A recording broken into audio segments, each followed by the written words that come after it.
It is time for what I think is going to be the easiest world of this run.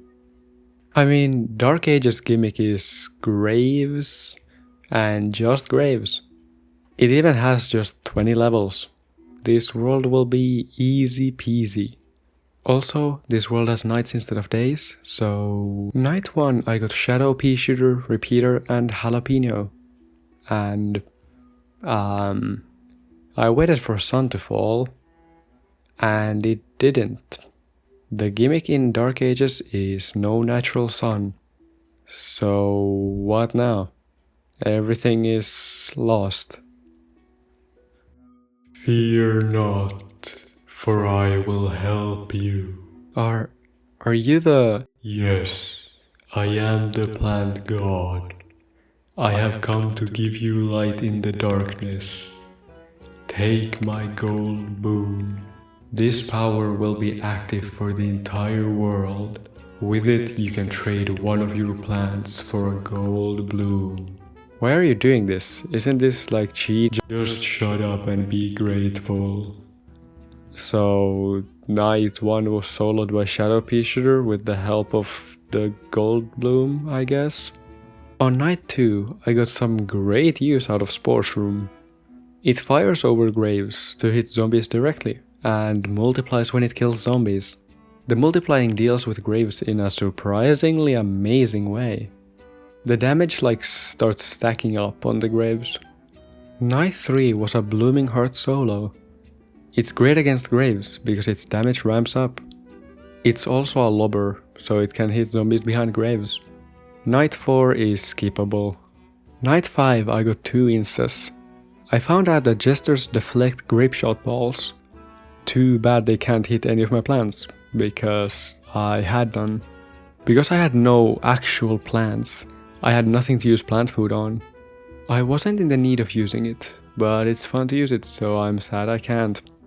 Night 6 is a last stand with 2 plants, because I got a Sun Producer as one of my plants. This level has Jesters, and I have only projectile-based attackers. Luckily, both plant foods work against Jesters. This just meant I needed to use plant food if I ever saw a Jester. Surprisingly, there weren't too many Jesters, so I just used plant food and a mower launch. On night 7, I felt obligated to use Bowling Bulb. I don't know why. It's almost as if I was being held hostage by a Bowling Bulb mafia, which is absolutely not a real thing and not a thing that's happening. Bowling Bulb's plant food is amazing. It just clears everything. Bowling Bulb is a fantastic plant, and I'm sorry for not using it when I could have. It's just the best plant. Will you let me go now? Night 8 had plants picked by someone probably smarter than me. Night 9 I had to survive with Nightshade, I think. I always mix up the shadow plants' names. The plants don't target graves, apparently. Once I started getting mistletoes down, the level turned a lot easier. Jesters can be hit by missiles. They also apparently have a little bit more HP than a regular zombie, because they survive Nightshade smacks better. Night 10. On night 11, heroes from the PvZ Heroes universe came to save me, specifically Nightcap and Chompsdilla. Nightcap's grave damage is horrendous, but its zombie damage is amazing, thanks to the poisoning. Chompers deal massive damage to graves. The ending also proves Chomper's usability as an instant plant. Night 12 is a level with endangered purple puffs. First try I went in with no knowledge of the level, and it looked like it was going well. Unfortunately, how this level works is that the difficulty ramps up and the final wave needs a bunch of resources. A Knight and a Jester made me fall behind in both sun and plant food. The wall of Knights on the final wave got me. I did a run with Gumnut instead of Beat, which made me realize how badly I needed Beat. Jesters were a real problem to my puffs, and my overall damage without Beat is terrible. The best combo is Beat and Ghost Pepper. Gumnut is too expensive. I realized how good the graves are for me and tried to destroy them as often as possible.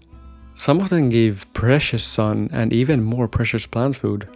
I still got overwhelmed by Jesters that run, they're so speedy.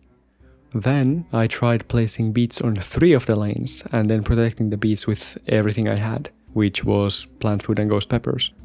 It was so close to working, but the Knight Wizard combo just was too much in the last wave. But now I knew what to do and just did the same thing again, but better, and then won. Knight 13 is another conveyor, like a quarter of this world isn't just these levels. Knight 14 is interesting in normal play, because you have to use Sunbeam and Gravebuster to get Sun. In this challenge I chose that I'm using both, but only using one other plant. So I had a choice between only Snap Pea, only Hypno Shroom, or only Kernel Pult. I tried the obvious answer first, Snap Pea, super powerful. But that was actually a huge mistake, because it was too powerful. I couldn't get the sun requirement because the zombies died too fast. I couldn't feed them sunbeams or get enough sun from graves. I tried a lot with Snap Pea, never worked. I switched to Kernel just because I thought it dealt less damage and stalled zombies a little, I guess. And it actually seemed to be better, but still I was a few sun off. Until I wasn't, and I beat the level with Kernel Pult. Knight 15 is another last stand with Jesters, but this time I had Badaboom ×2 and Bloomerang. The only way to beat Bucketheads, Knights and Jesters was Badaboom. Even Bloomerang plant food wasn't enough for any of these. Jesters deflect boomerangs, but they just return to Bloomerang and don't deal damage. The final wave comes out in waves, which makes no sense. It's a final wave, not final waves. I lost because I wasn't expecting it. Second try I could have won, but I wanted to BM the wizard people. But then they played the biggest Uno reverse card and turned my plant into sheep. And then I had no sun left because I couldn't shovel up my plants, and I lost. Third try I won. Never BM, you'll end up like me. At the beginning of Night 16, I was so brain dead from the previous nights that at first I forgot to take Goldbloom. The kings were no problem after I got a Sun Producer with me. I had Witch Hazel, which one-taps zombies, no matter the HP. In the end it's like a French Revolution. King heads roll. On Night 17 I randomly got Twin Sunflower, but it's too expensive to be placed in the beginning, so I had to switch it out for Goldbloom. Bloom Doom the Shroom Boom is OP. Easily wipes everything at all times. Also it has the best plant power in the game. Literally the reason for its name being Bloom Doom the Shroom Boom. Night 18... what do I even say anymore? So many skippable levels. Night 19 I had some Snow Peas and this. I think that thing might be one of the most broken instas in the entire game. It even hits Jesters. Night 20 is the Night of Le Ragoon. Thank you Plant God for blessing this world with your divine boon.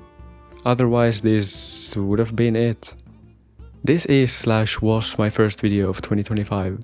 I hope it'll be a great year for me, for you, and for everyone else. Also, quick thing at the end here, the next time we meet in this challenge, I have a small surprise for you. So make sure to subscribe so you don't miss that.